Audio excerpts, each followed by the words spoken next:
Hey, welcome to Big with BR, and today you're looking at the leaf of a coral bark Japanese maple. These trees are really popular for their coral color, and that coral color actually extends to the leaf. If you look carefully, you can actually see it outlining the leaf. Now, if you're not familiar with a coral bark Japanese maple, these are small to mid-sized trees. They grow about 30 feet in height, 30 feet in width. They're hardy to zones 5 and all the way up to zones 8.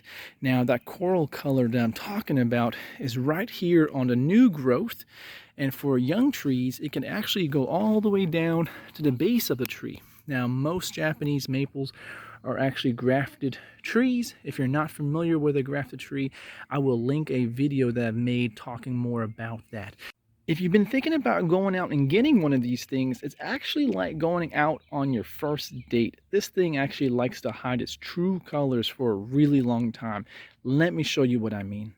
Here we have the same tree, but this one is a couple years older. And if you notice, we have this one long new growth sticking out, and you still have that great coral bark color. But this time, as you follow it through the tree, and it might be kind of hard to see with all the leaves, but the color changes. It actually becomes more of this grayish green color, and it tends to go all the way down to the trunk of the tree. And so what you're looking at is really the more natural color of this tree as it matures. You may be wondering, can you encourage or even preserve this color? And I would tell you, with a Japanese maple, especially a coral bark Japanese maple, this is a somewhat slow growing tree. So for many, many years, you're going to get that new growth, and you'll constantly be able to enjoy that coral color, especially during the winter when all the leaves has fallen. Some wonder, can you fertilize or maybe even prune to encourage that growth?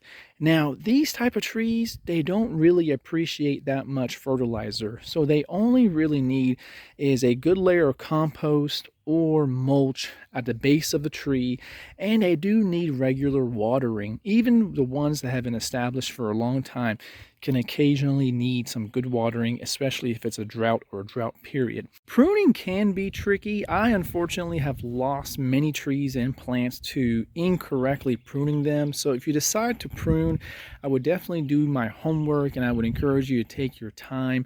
These type of trees can really do well without any pruning, especially if they have the room and the area to grow. Only real time you have to prune is if you're removing dead branches or even diseased branches. So overall, I think for many, many years, you will get to enjoy this amazing coral bark color. I hope this video was helpful in your decision in purchasing or getting a coral bark tree, adding it to your yard. And if you like this video, please subscribe and give it a thumbs up. Thanks for watching.